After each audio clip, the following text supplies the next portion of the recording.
Yeah. Okay. And where are you from?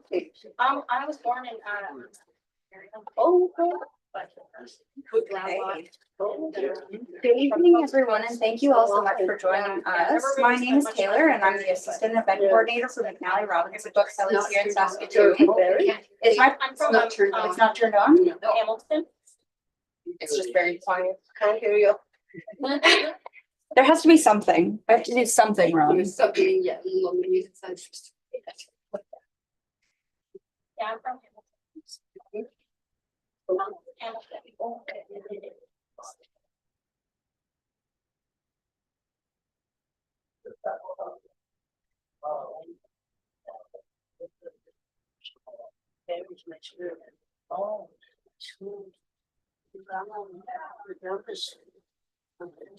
Let's try this again. Okay. Good evening, everyone, and thank you all so much for joining us. My name is Taylor, and I'm the assistant event coordinator for McNally Robinson Booksellers here in Saskatoon. It's my pleasure to welcome you to the Saskatoon launch of He Who Would Walk the Earth by Griffin Bjerke-Clarke, published by Fernwood Publishing. Also joining us tonight are special guests Deb Anderson-Pratt and William Bessai-Saul. Thank you to Griffin, Deb, and William for being here tonight and for working with us to create this event. Just to note that this event is being live streamed, so please be aware of the webcam to your right. I'd also like to take this time to encourage you to silence your phones for the duration of the event. If you would like to buy copies of He Who Would Walk the Earth, we have some up here on the signing table as well as on the desk by where you first walked in. You're welcome to get your book signed before you purchase it, but please remember to stop by the cash desk on your way out. And now I'd like to invite Deb Anderson-Pratt to the stage to start us off by speaking about the land on which this event is being held. Everyone, please give her a warm welcome.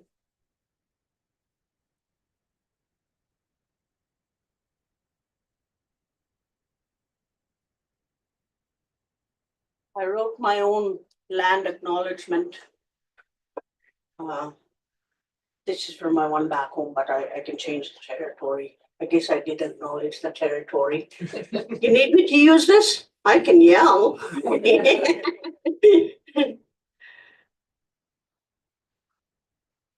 The land on which we stand, Territory 1, is land that has been walked on, hunted on, and lived on for thousands of years by the Cree, Nehewak, Soto, Nahawawiniwak, Lakota, Dakota, Nakota, Métis, Boys Brule, and Inuit. It is with humility and respect that we give thanks that we are here in the space where we are in touch with Creator who made it and who made us. May we honor the relationships that are celebrated and invited here. And may we always remember the story of the land and the people who live here and the call to live with respect and thanksgiving. Thank you.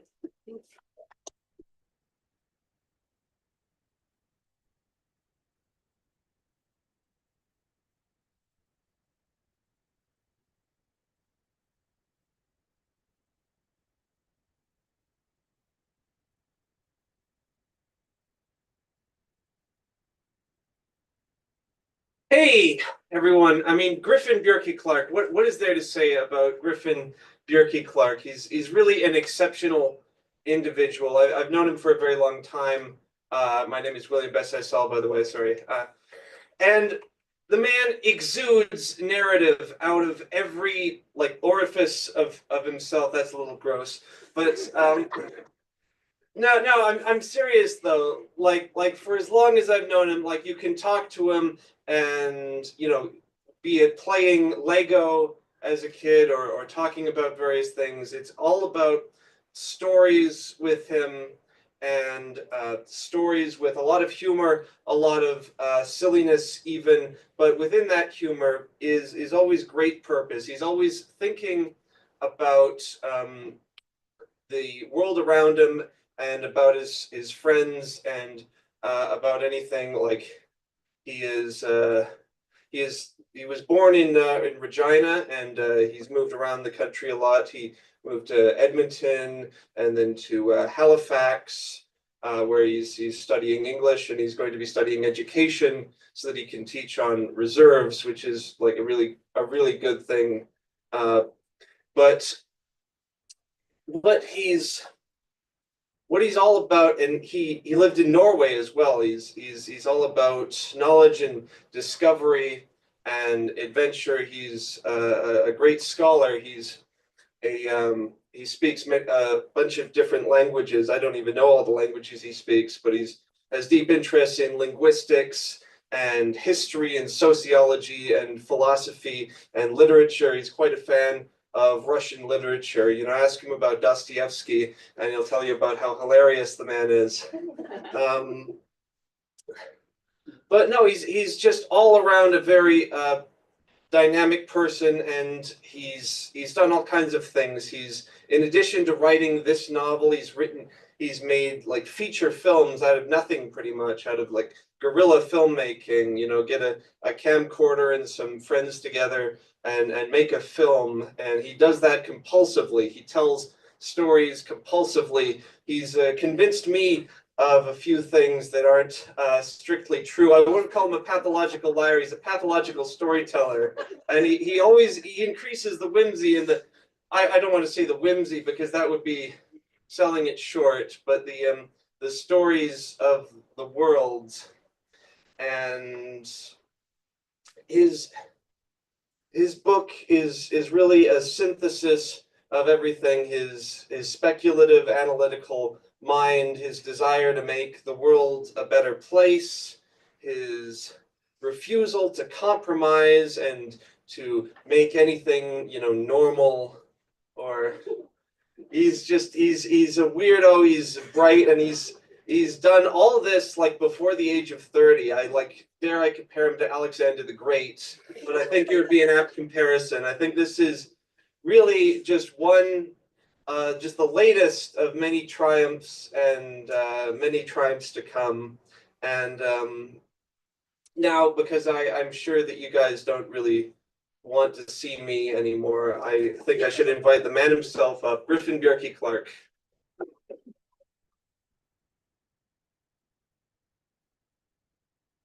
For that. I hope I can live up to that introduction. You know, I don't think I have much in common with Alexander the Great. But anyway, so yeah, no, I wrote this book sort of during my first year at university. Yeah, and it was just kind of a labor of love, I guess. I worked on it at like 2 a.m, and I kind of finished the first draft all at once.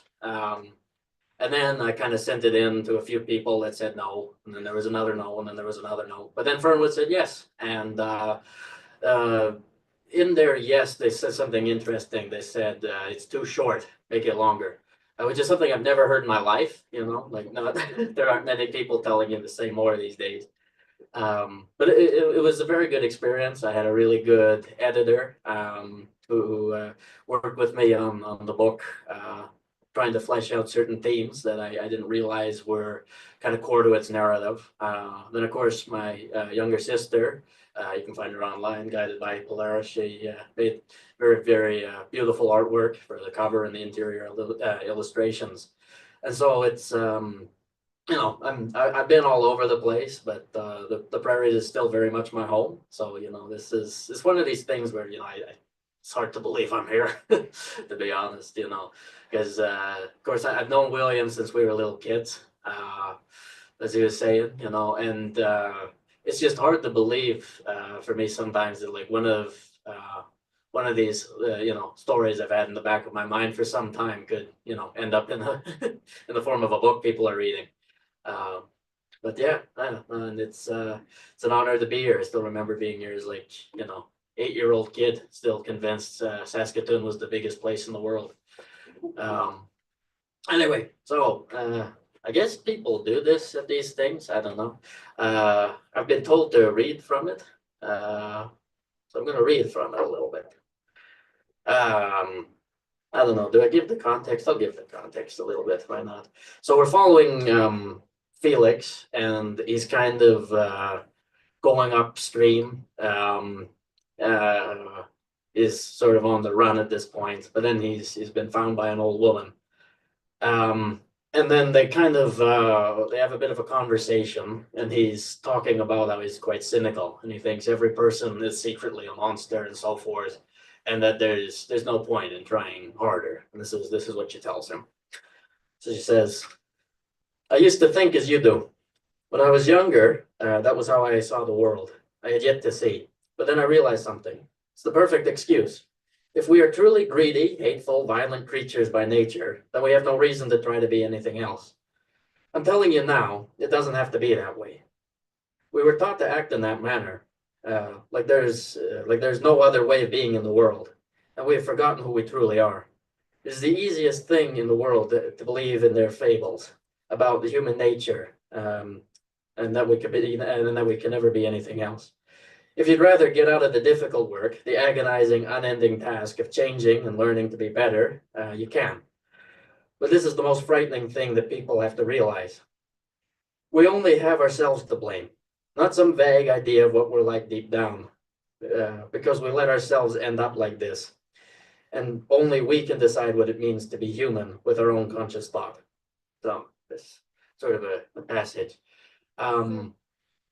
I forgot like half of what I wrote in this book because it's just been so long. So, I just like to thank my girlfriend Kay for finding the few sections that kind of make sense on their own, I guess.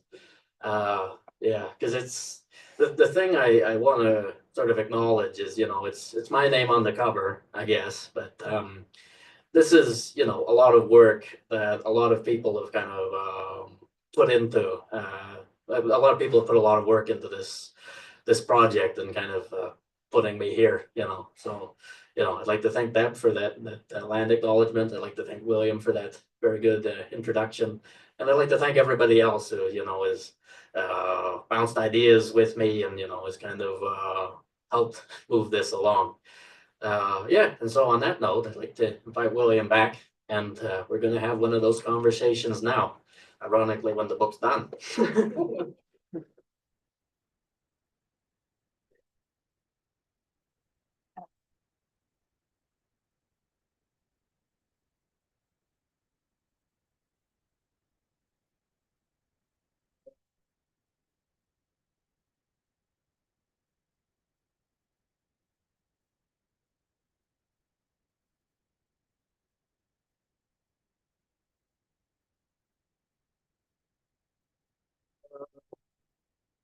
I, okay, yeah, this works. Great.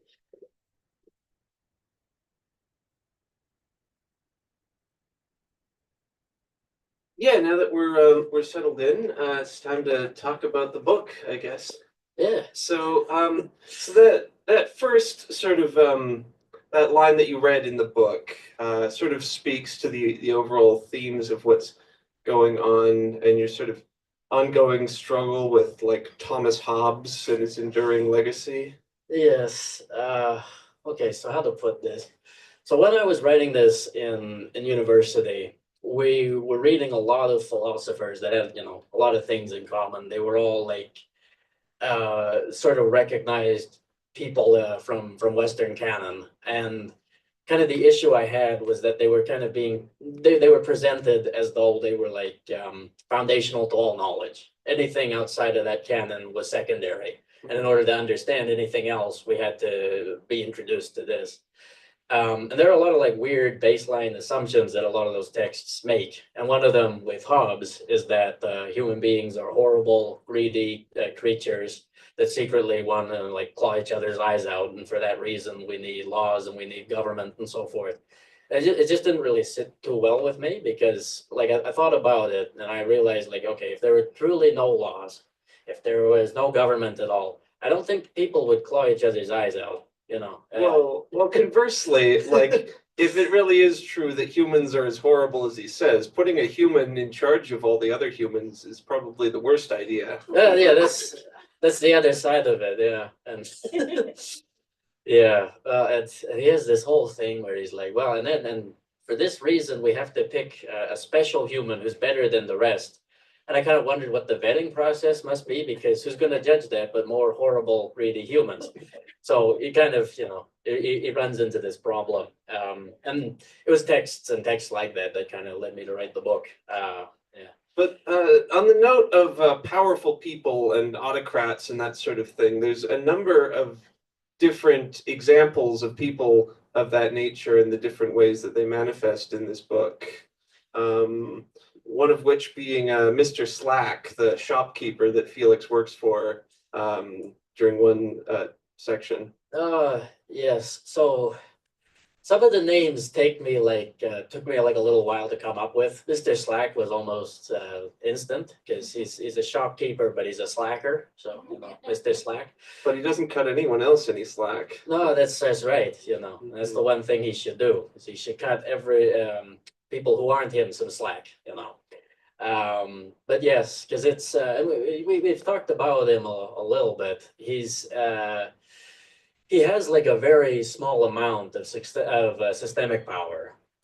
He's just a shopkeeper. But within the text, like he's like this omnipotent monster from in Felix's subjective perspective. Yes, and that's just because of the point we're at in the narrative with him. But yes, he has a lot of control over one person's life, and he kind of proves that he probably shouldn't be trusted with that amount of power.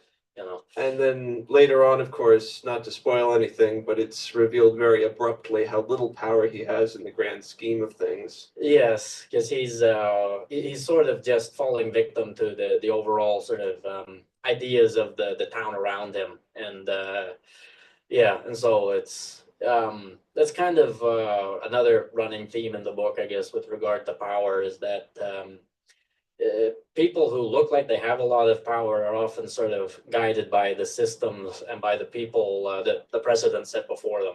Mm-hmm. And that almost, it's not always immediately obvious just how little power that they have, even though they have a lot of power compared to the everyday person. Yeah, and the desire to dominate stems from weakness. Yes, well, to some extent, I guess, yeah. And talking about the town that that this section of the book is set in, it's a bit of an interesting kind of dystopia that you've set up. Yeah, well, and I think the idea that I have with the town with regard to sort of the more dystopian aspects of it is it's very like sort of based in this idea of like individualism taken to an extreme. It's kind of a false friend for Felix. He's been wandering out on the road for a long time, and he kind of thinks, well, maybe this is a good place to settle in. Maybe there's a society where I can find some stability and some belonging. But everybody else there is only out for themselves. So, And the interesting thing is that everything that happens to him in the town, be it from working for Mr. Slack to buying food and various things, even to stopping the town guard from sicking the bulldog on him, like those are all from a particular perspective could be considered voluntary interactions. Mm-hmm. Yeah, but and to an extent, like with the town, like almost nobody acts completely voluntarily either. Because even when they make choices, their choice is guided by everything around them. Perfect example is with Holzapfel and his bulldog. Mm-hmm. He's kind of governed by his role as a town guardian that maybe the town doesn't really need. And about the town's founder as well, the mysterious John Wohan Klumpner. Ah, yes. And his caterpillars. There's sequences in this book in which that feature swarms of caterpillars that I was certainly a little baffled by. I'm going to be honest upon first reading, but yeah, you weren't alone. So the thing with the caterpillars was really weird. Because it wasn't a choice I made. It was kind of a choice made for me by a philosopher. I describe him as obscure, mostly because I hope he's obscure at this point. But he's anyway. So it kind of I guess the place to start with that is, so my editor kind of emailed me one morning asking me, okay, so why the hell are there caterpillars in your book? And why are they like presented as these horrible creatures? They're not scary, they're not intimidating, they're just caterpillars. I mean, they've never been to Saskatchewan in early spring. Yeah, so I mean, well, I had to talk about the tent caterpillars a little bit because she's from Ontario and hadn't seen what it's like when they eat up all the bark on the trees. But it was sort of an interesting thing because, well, it comes from this philosopher called Oswald Spengler, who he's one of these people who his ideas are, most people would read it and find it absolutely objectionable. He writes about how societies kind of I think it's like cultures turn into societies, societies turn into civilizations, something like this. But eventually they all get gobbled up by the relentless wheel of time. And Western society is unique because it hasn't been gobbled up yet, but it's in danger of being gobbled up all the time because it's threatened on all fronts. And he compares history to, he says history is like a living being, and he compares it to a caterpillar. So that's where the idea for them came from. But I had to do a lot of work. I had to add a lot of things to these caterpillars to make them disturbing to read about.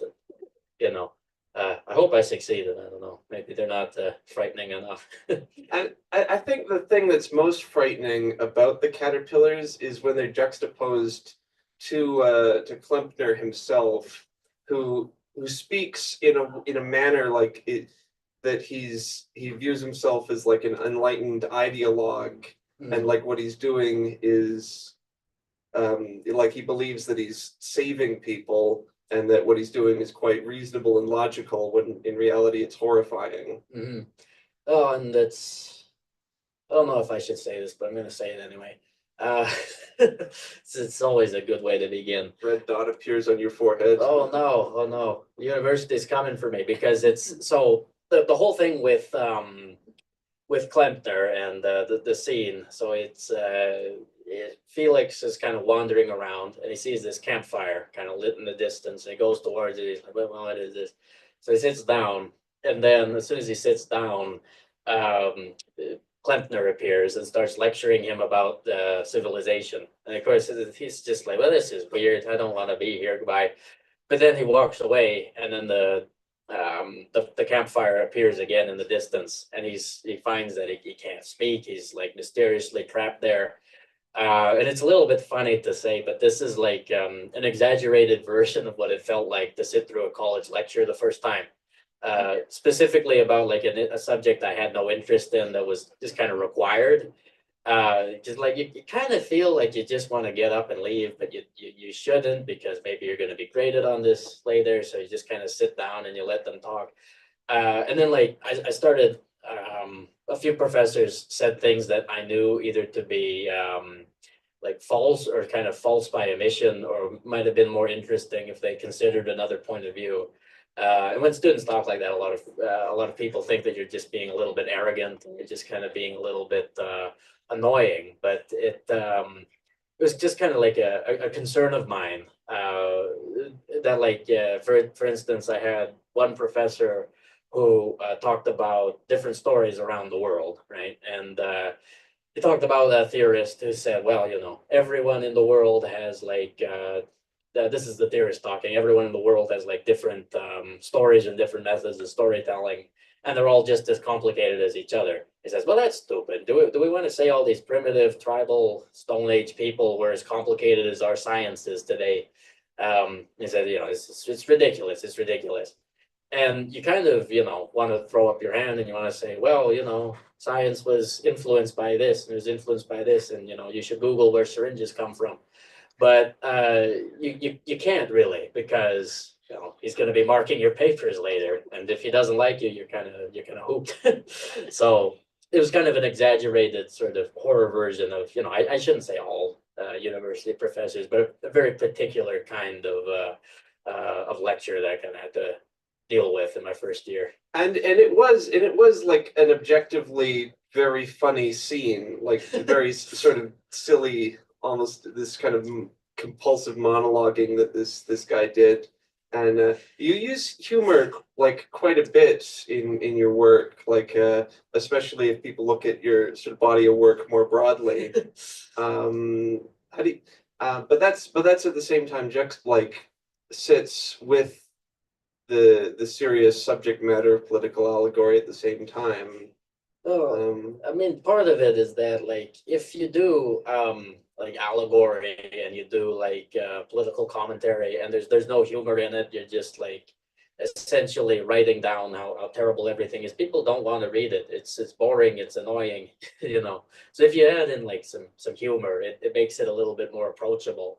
But then on the other hand, it's interesting you mentioned you find that scene funny because a lot of people find it quite disturbing and quite like horrifying. Well, it's both at the same time. Well, and that's kind of the thing I'm realizing is that I don't know if I just find this, but humor and like terror are very, very close together. You know? I agree. It's like a suspension of the sensical. Yes, yes, yes, and it can go like either way depending how you present it. Because, well, yeah, I found like when I wrote it, you know, I just thought, well, this is a humorous thing. You know, we'll exaggerate what it was like for me to sit through, you know, certain kind of college lecture as like a first year, you know.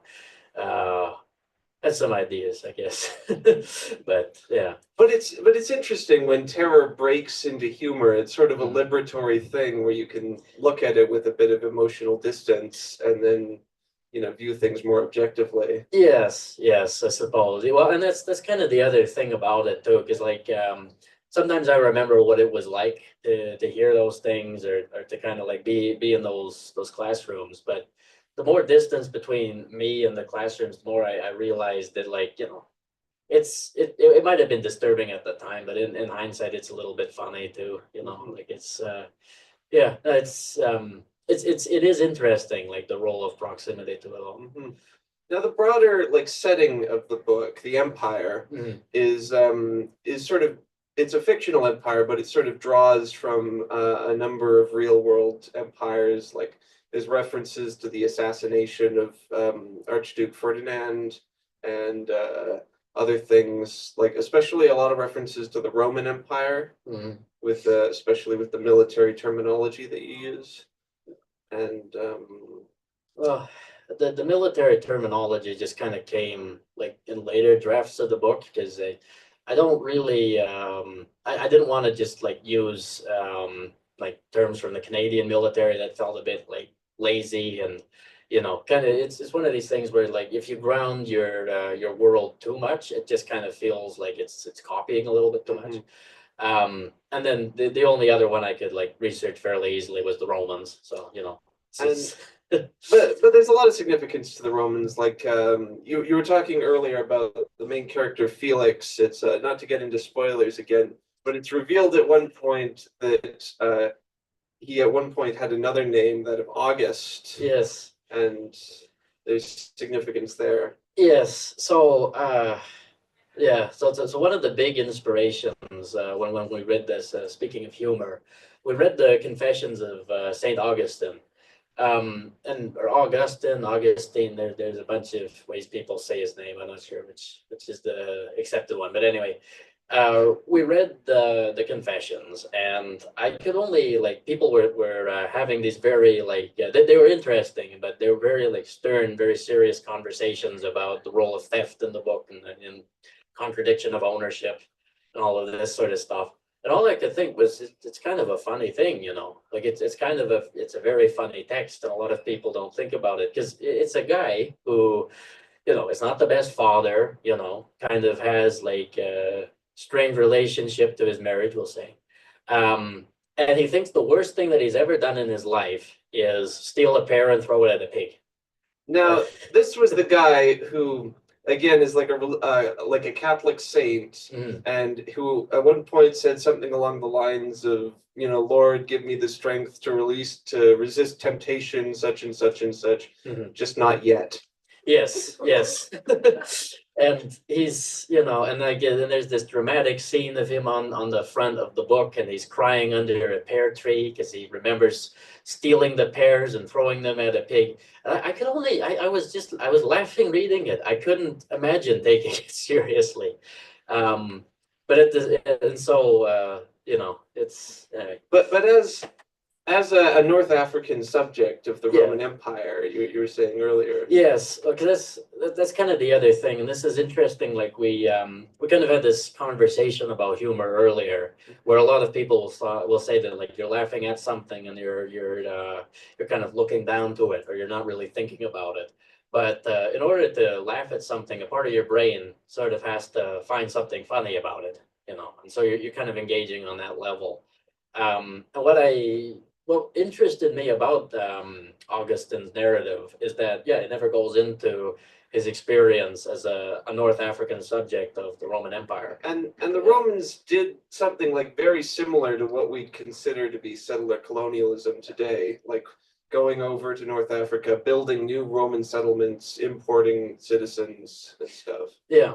Well, and then trying to make the I suppose that's sort of like classic colonialism anywhere, but they tried to make the locals into, you know, subjects of their empire. Mhm. And Augustine writes all the time about rejecting his family. He writes about seeing his mother as a drunk, you know, which those passages weren't talked about at all in the lectures, and you know they resonated quite deeply with me. They were quite heartbreaking to read, because he's rejecting his family and his upbringing and so on to sort of be accepted into a society that is slowly rejecting everything he is. And of course, now people rarely talk about him as a North African at all. You know, he's kind of whitewashed as a saint, you know, as a Catholic saint. Yeah, and so that was kind of the reason why I used him as an inspiration. Is, you know, there were just aspects that spoke directly to what I was trying to write about in the book. Yeah, and there's a lot of allusions to various things. There's a section that sort of speaks about residential schools a bit. Yeah, sort of, and it's one of these. I really I was kind of hesitant to put those parts into the book, because it's kind of going through like this ongoing conversation around residential schools, but I'm kind of feeling personally as though it's a little bit oversaturated now, because there are conversations that need to happen with residential schools that haven't yet. But sort of my issue is that it's sort of one topic that's eclipsing the entire conversation. So I go to like non-Indigenous people at work or wherever, and all they really know about the Indigenous experience is all defined by residential schools. They don't really talk about missing and murdered Indigenous women and girls. They don't talk about land displacement. They don't talk about drinking water on reserves or anything like that. And so I was hesitant to put them in there, but it was sort of one of these things where what finally made me decide to write to put those parts in the book was I realized that every, you know, project that I had been researching did this to people to some extent. Even St. Augustine describes being forced to learn both Latin and Greek in school and struggling with it, and sort of fearing retribution from the teachers if he fails to impress them. And it just kind of it made me think that there's something a little bit more universal about it that maybe hadn't been written about too extensively yet. So it's definitely like it uses residential schools as you know, it is discussing residential schools, but it's discussing them as sort of in a different context to something much more broader that I don't think has been maybe considered quite as carefully yet. Yeah. Yeah. And so circling back then to our earlier talk about kind of systems of power and the individuals in power and so on. There's a few other examples, like as a counterexample, you have in the later part of the book, King Jalopy. Mhm. Is that how to pronounce his name? That's a good question. I just kind of wrote it down, you know. You can say you can say whatever you want. You can call him King Smith for all I care. You Who's who's terrorizing the Crow people and stuff in search of solving personal problems that are close to him. But he's written a bit more sympathetically than some of the other people who certainly more than Mr. Slack, even though his crimes are on a larger scale. Yeah. And but Yeah, well, kind of the reason for that, because you pointed this out to me before, and I kind of was like, okay, you know what, that is true. Why in my book is a shopkeeper worse than a war criminal? That's weird, because I definitely don't think that in sort of my everyday life. But what I realized is, so for the book, the reason why King Jalopy is not so bad, or at least maybe, you know, maybe that's being a little bit too nice to him. it's complex, let's say. Complicated, yeah, is because he would like things to be different and he'd like things to change, but he simply doesn't believe that they're possible. And so, to some extent, while he's committing these horrible crimes, he feels a sense of remorse for them. He feels that they're terrible, but they're necessary. And all that needs to happen for him to stop is for him to be shown that there's another way. Whereas I don't think Mr. Slack would take that opportunity. So yeah. And you see that with his children as well when you go into their dream sequences. Yes, because none of his children want things to be like this either. No one loyal to him wants things to be like this. They all would like to stop fighting. And it's not really until Felix kind of comes in and he's able to show them, not even by really doing very much, he just shows them with the help of the crows that there's another way of existing. And the thing that they do immediately is the king's no longer a king. He's just one of the people as he wanted to be. And the war's over because everybody chooses that it's over. Yeah. And he'd been kind of afraid that they were going to seek like a retribution against him, which is why he held on to his position. Yes. And you know, and there's this there's this fear all the time whenever we talk about sort of removing systems of oppression, that then the oppressed are going to act as oppressors. It doesn't really have a lot of basis in reality, of course, but there is that fear. And I guess it's just it's important to remember that you know, it's not going to happen that way. And ending oppression is going to be better for everybody in the end. And it's when Felix decided to seek the peaceful solution in the final chapter of the book, after chapters beforehand where he like purposefully starved the soldiers that were escorting him to prison, or when he was complicit in the ransack of that of the town where Mr. Slack lived and stuff. That sort of worked for him in the temporary sense, but never provided a lasting solution because it was destructive. Yeah, well, and every time it makes the situation a little bit worse, because while he's letting the soldiers go hungry, they're also getting very impulsive, and they're getting very they're eyeing him with suspicion. And they start accusing him of being a witch because he thinks that he's doing this for them, like he's doing this to them. So, and it's just kind of funny because like we talked about that before as well. My explanation in the book is that they were getting trigger happy because they're getting delirious and sort of starved. William's explanation is that they're just stupid. So yeah, and I mean, you know, yeah, maybe it's just maybe there's, you know, it could be both. It could be both. It could always be both, you know. And it's always like it's interesting to kind of like compare what people take from like reading this thing to like what I had in my head when I wrote it, because it tells me a lot about like it tells me things about my writing that I didn't really notice, because now because I didn't have that in mind, but I can definitely see it now that I've read it back.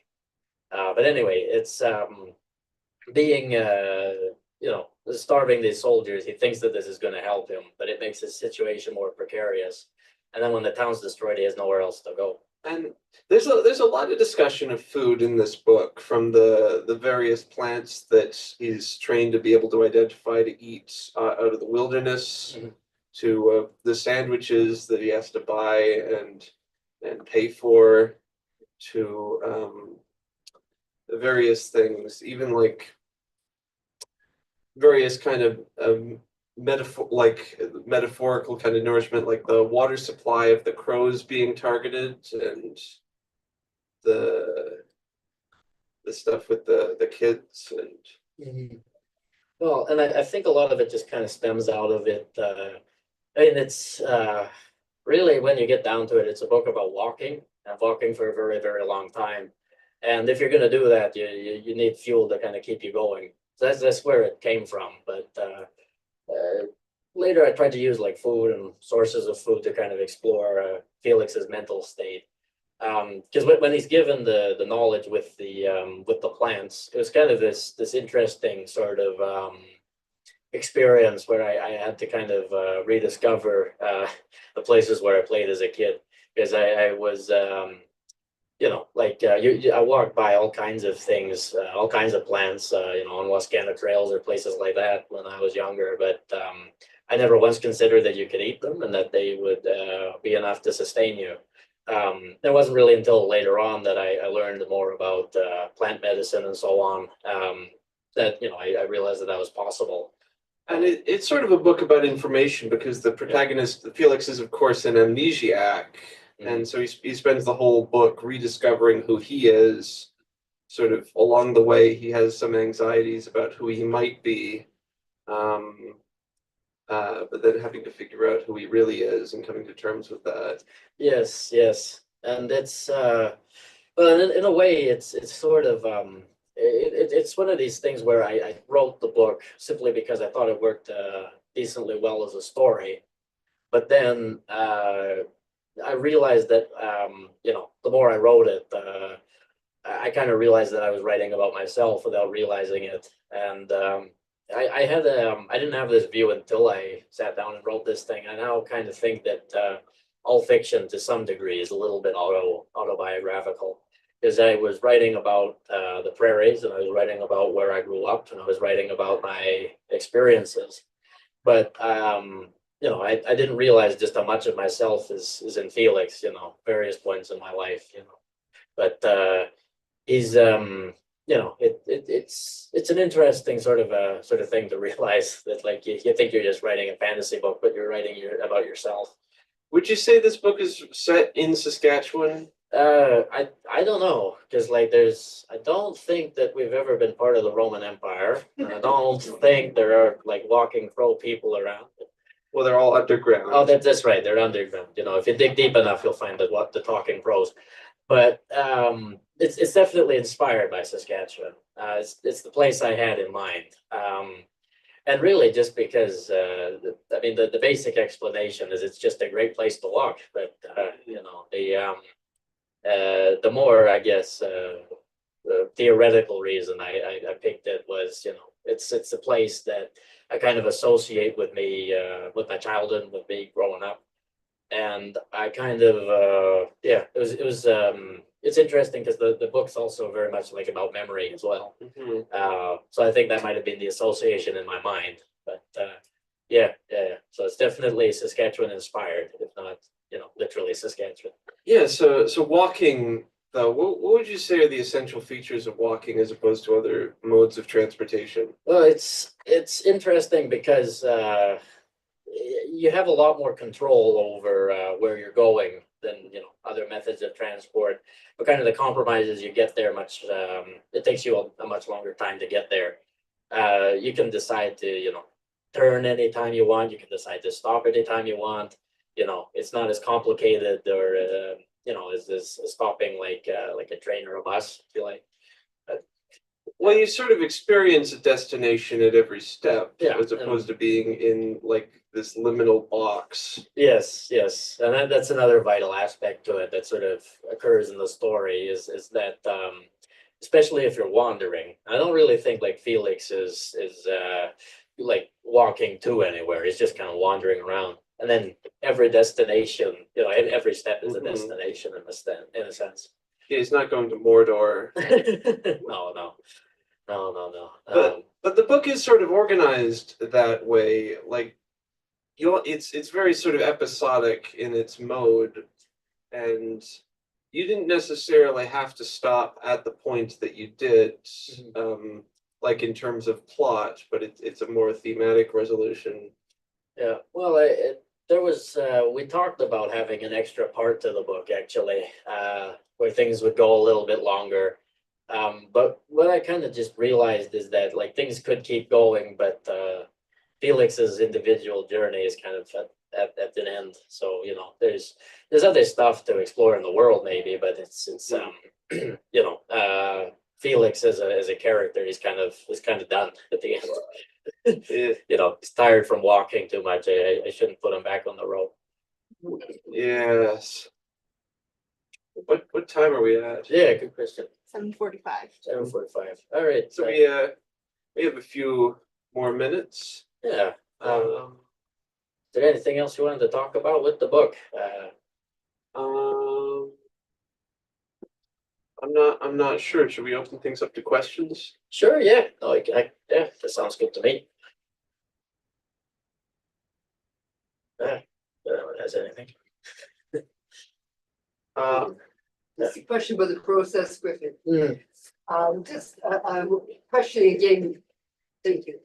Sorry, I just had a question, Griffin, for you about the process. This being your first full-length book that you've written, have you learned any one particular thing that stands out of what you would do or would not do in the future? So one thing I do in the future is I would definitely plan it out beforehand. Is it started out as like when you're getting into like writing a book, I think it's 40,000 words before it's considered a proper novel. And then I kind of wrote when I wrote this, it was more of a novella. It was like 23,000 thereabouts. And that's why the publisher told me, no, we can't publish this. You need to make it longer. And so I was kind of panicking when I first heard that, because I was like, I don't know how to make this longer. It's sort of a complete arc. And there's sort of some sections that I kind of wish I'd planned out a little bit more carefully, because some of those chapters in the third part of the book are very, very long. I kind of saw it all like out in front of me, and I thought, this part of the book is huge, like it's just like that, and then the other parts of the book are like that. So if I did it again, I'd try to make sure it was a little bit more even. But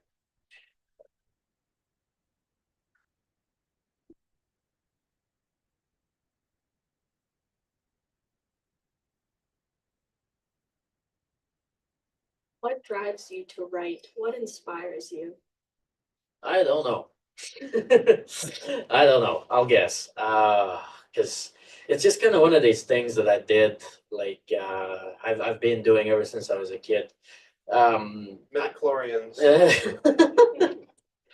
Yes, and well, there's some funny Star Wars reference that I can't make right now, but it's I don't know, like it's one of these things where I don't really know why I've been writing since I was a kid, but I sort of just I just sort of did it, and even if I like tried not to, I still did it.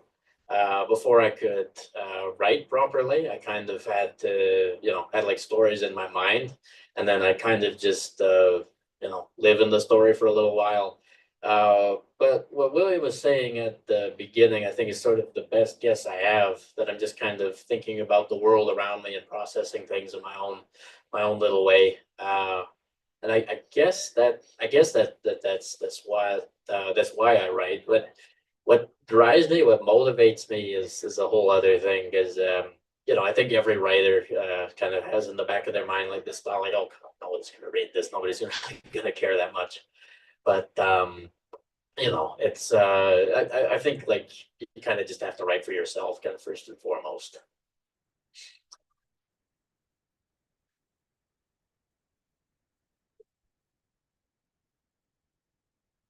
I don't so much have a question as to say, I admire your courage to put the residential school aspect in it, because it is so true as a residential school attendee myself.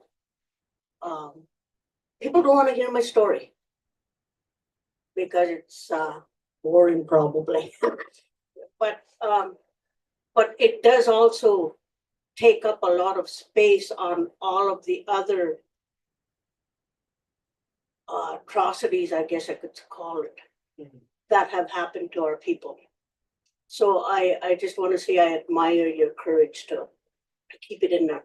Oh, thank you. Yeah, well, and it's, I guess, kind of the other part of it is my biggest issue with the way that that's been handled, kind of by like non-Indigenous people in the media and so on, is residential schools are always taken out of time in a sense and kind of treated as something that happened and ended without anything else going on around them.